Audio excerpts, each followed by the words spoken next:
It's about the view. It's like it's become like a medical hospital that displays human misfailure. Like it's like here, let's look at this political oddity. It's like it really is like the left-wing equivalent of a carnival sideshow, except instead of bearded ladies and fat clowns and two-headed cows. Well, let me rephrase that. But The View is a victim of the sunk cost fallacy. How can you now speak the truth when for years you've been telling lie after lie after lie? Now you're carrying this big bag of rocks around you because it's too harmful for their ego to admit that we really were dishonest. And they could be honest. All they would have to say is, look, we hate Trump so much. We were willing to lie about Joe Biden because we felt he was preferable. We thought our lying and our cover-up was on your behalf. Just say that. You're still scum, but at least you're honest scum. Whoopi Goldberg just discovered the hard way that sarcasm doesn't work. A comedy club. She was tagged like a roast by Greg Gutfeld and Timpf. Whoopi lost the plot in addition to the debate. She is arrogant about The View one moment, and then she searches for ways to get over her public humiliation the next. What did they say that caused her to have a tantrum and stay around? You have to watch this takedown to believe it. Happy Wednesday, everyone. Well, not if you're Whoopi Goldberg, a.k.a. Karen Johnson. Yeah, who knew Whoopi was a Karen? I thought that was only for white people like Toyota Priuses and Whoopi Goldberg is a multifaceted person.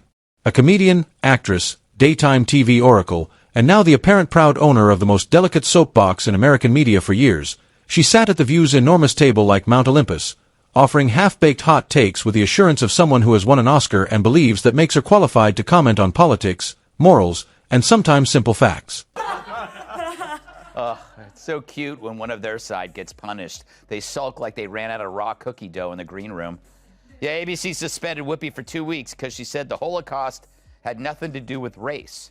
She said this on a show called The View, which makes everything about race. Except now. However, irony, hypocrisy, and a well-timed intellectual sledgehammer from Greg Gutfeld and Timpf recently caused that platform to finally collapse. The scene started out similarly to all previous episodes of The View. The theatrical indignation, arms flailing, and increasing righteous wrath ramped up to 11 was Whoopi's standard performance. You might believe that peak Whoopi personally unearthed the Constitution behind a stack of old EGOT awards thanks to her Broadway-caliber portrayal of annoyance and moral superiority. Kat, did you ever see such a group? It's amazing how Joy and Whoopi became the smart ones. For me, the most shocking thing about the conversation was how truly boring it was. They're like, well, the cicadas, they're cicadas. Okay, but it was like every 100 years. No, it's every 17 years. Do you know how many Emmys this show has? 31. 31 Emmys? This show has 31. I mean, I'd hate to see the conversations that don't make headlines. What? And we don't have a single Not a Emmy. single we don't one. Have what does that tell you about the Emmys, Kat? Yes, thank you, Mr. Boo. Before Greg Gutfeld decided he had had enough of Whoopi's Broadway soap opera and ended her limelight, everything was going according to plan. Venom did not arrive with Gutfeld. No, he brought something far more deadly with him. Receipts, wit, and that unnerving capacity to chuckle while dismantling someone's whole perspective. Imagine a guy calmly grilling hamburgers at a barbecue and explaining that the whole idea of your broadcast outburst is less logical than a Hallmark film about Congress. No, it's not about race. Ethnicity. It's about a different race. But it's not about race. It's not about race. What is it about? Because it's about man's inhumanity to man. Yeah, that's heroically stupid. Even for The View. What did she think Hitler meant when he said master race? The 100-meter dash at the Berlin Olympics? So for the first time in The View's history, it's not about race. Just some whites exterminating 6 million other whites. So what's the big deal? Gutfeld was that person. His demolition of Whoopi was delivered with cool, steady blows of reason veiled in sarcasm rather than dramatic music or flaming rants. He started by exposing weaknesses in Whoopi's credibility, beginning with the discrepancy between her selective memory and her impassioned moral grandstanding. She is the embodiment of freedom of speech at one instant. Gutfeld didn't have to yell about it. He just built the inconsistencies like an intellectual Jenga game and watched as everything fell apart. Next, she's ready to put individuals in a metaphorical Google for expressing something she doesn't like. Seeing someone who has made a living by speaking truth to power suddenly seem to be a caricature of that same thing is unnerving in and of itself. Gutfeld revealed how The View is not a forum for conversation. Nuance goes there to be waterboarded by applause signs, and it's a soundstage for elite anger. Additionally, Whoopi is the circus's ringmaster. At the very least, she was until Gutfeld demonstrated that the Emperor's robe of righteousness was only as authentic as a romance from a reality program. However, it went beyond just highlighting the discrepancies. Gutfeld probed further into the cultural decline concealed by the sanctimony of celebrities.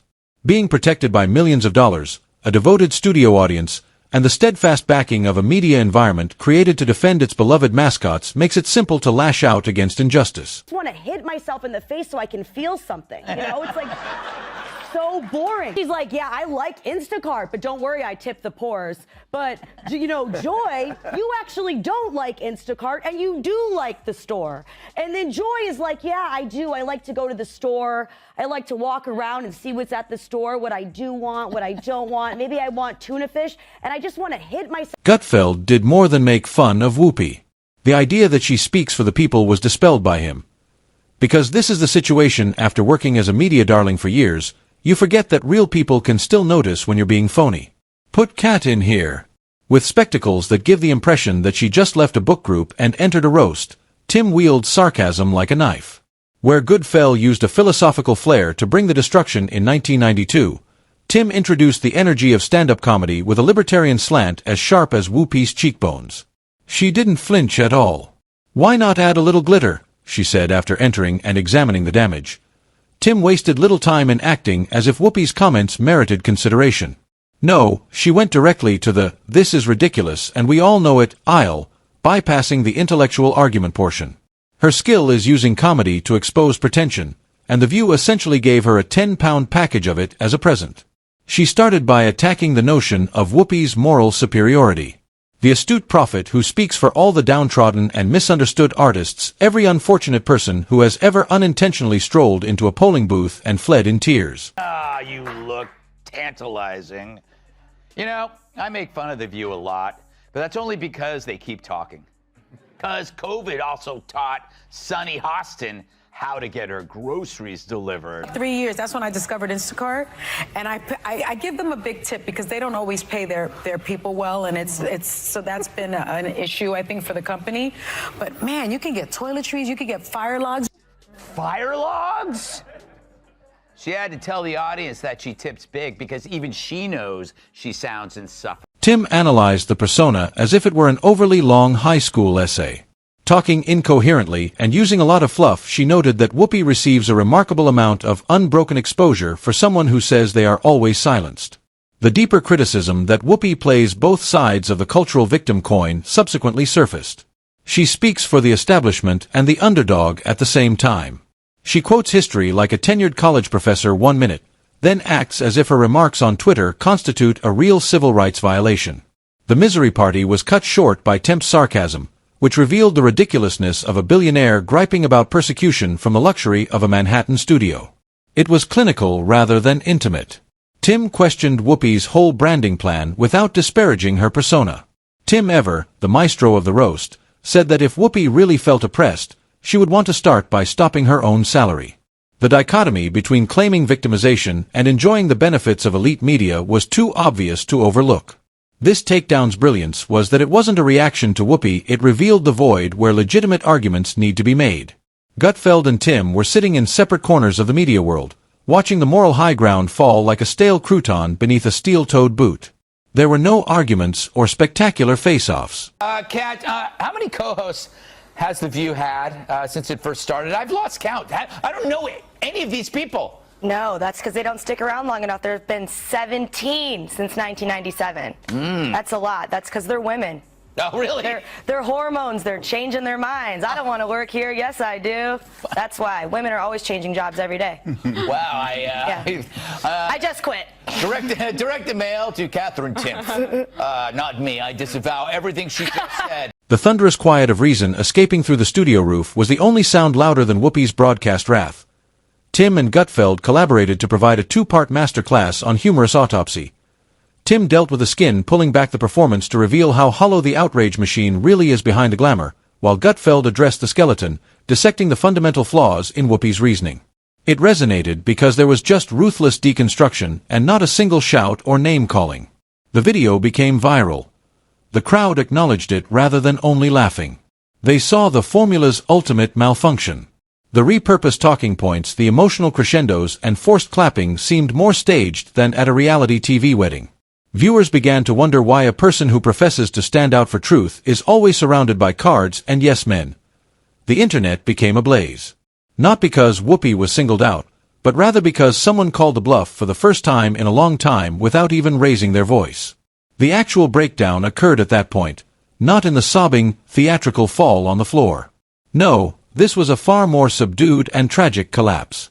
The kind that occurs when a meticulously maintained media persona begins disclosing contradictions more quickly than a politician being investigated by the FBI. It's the point at which the audience quickly stops purchasing after realizing they've been duped into believing indignation masquerading as knowledge. Their brains are small. But who's the dumbest one of all? True, none of them are in Mensa, but who's the most densa? Perhaps it's Sonny who mastered the art of making idiots look smart. Now, The View could ask a mirror who's the dumbest one of all, but there's no way that glass doesn't shatter. No resurgence was possible. No story of atonement, no moving speech that restored credibility. Simply keep quiet. A quiet that reverberated more loudly than any cheers the studio could produce, because no amount of righteous rage can repair the illusion once it breaks. Whoopi Goldberg wasn't destroyed by Gutfeld and Timpf. She carried out that task herself. They just highlighted the devastation and asked everyone else to see, and something lovely occurred at that same time. Accountability made its way into the conversation. It wasn't a win for politics. It was a lot easier conflict than a ratings war. Seeing someone who has been reprimanding America from a velvet throne for years suddenly experience humility with a hint of irony that would make Gordon Ramsay wince, it was cold and unrepentant. Because what Gutfeld and Timpf did wasn't that contentious in the end. It was past due. They made fun of Whoopi's mystique rather than Whoopi herself. The notion that someone may become morally infallible just by shouting louder than everyone else while seated behind a desk. Timpf and Gutfeld gave the cerebral equivalent of a demolition derby on cruise control, not just punches. Gutfeld used a spreadsheet and a smile to break through the Whoopi soapbox's fundamental structure. No yelling, no thunderclaps of righteousness, only the deft use of reasoning so keen that it might issue a restraining order against absurdity. But up a little bit. I was so shocked that she answered that way. That she Yeah. said there's nothing she'd do differently. And then in case there's any questions, for her to say, by the way, I was involved in all of it. Yeah. But then you're running as the opposition. That would have been so easy to just say, there's so much I could change and I can't wait to change. It's not like they're going to ask you, what would you do? Yeah. You know, it's not like you're actually going to be pressed on specifics in that interview.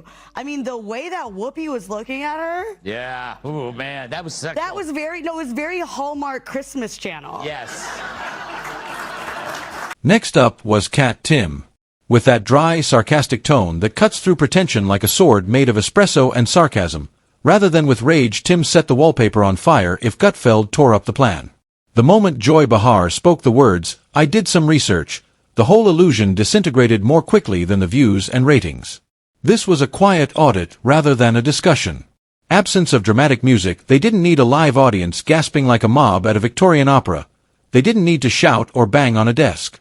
They just displayed the receipts. It's like seeing a mime debate a calculator when you contrast the substance of their criticisms with the dramatization from Whoopi's side. Videos of the whole event went viral online like confetti in a wind tunnel. Twitter turned into a GIF and sarcasm fest. Digital dartboards made from Instagram loops. Teenagers on TikTok were lip-syncing to Gutfeld while grinning and destroying as if it were Shakespeare in the Park, only funnier. Additionally, the remarks we polled almost 10,000 individuals in various ways, and they all came to the same conclusion. Were we expected to take the viewpoint seriously? It seemed as if society had finally noticed that the emperor was ranting into a hairbrush while donning a bathrobe and a feather boa. Sausage maker Johnsonville is recalling more than 42,000 pounds of pork sausage for possible contamination with plastic fibers. Fortunately, authorities were able to track all 42,000 pounds to a single location in New York City. But thanks to liberal privilege, Whoopi hangs on, which is fine since she apologized.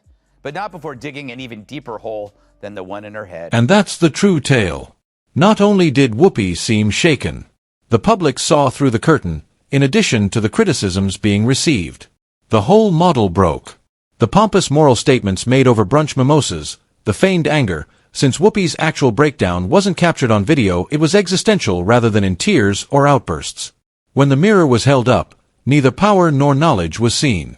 It was the discovery that the crown was made of plastic and the throne was composed of cardboard. She didn't need to be broken by Gutfeld and Timpf. They just disclosed that she had previously broken, and now, as we watch the outdated daytime TV model, it eventually passes out, as if it neglected to take its vitamins. America is whirling harder than a weather vane in a tornado with commitment difficulties, if this is still its moral compass. The message was straightforward. Not all celebrities are equally credible. Loudness is not the same as correctness.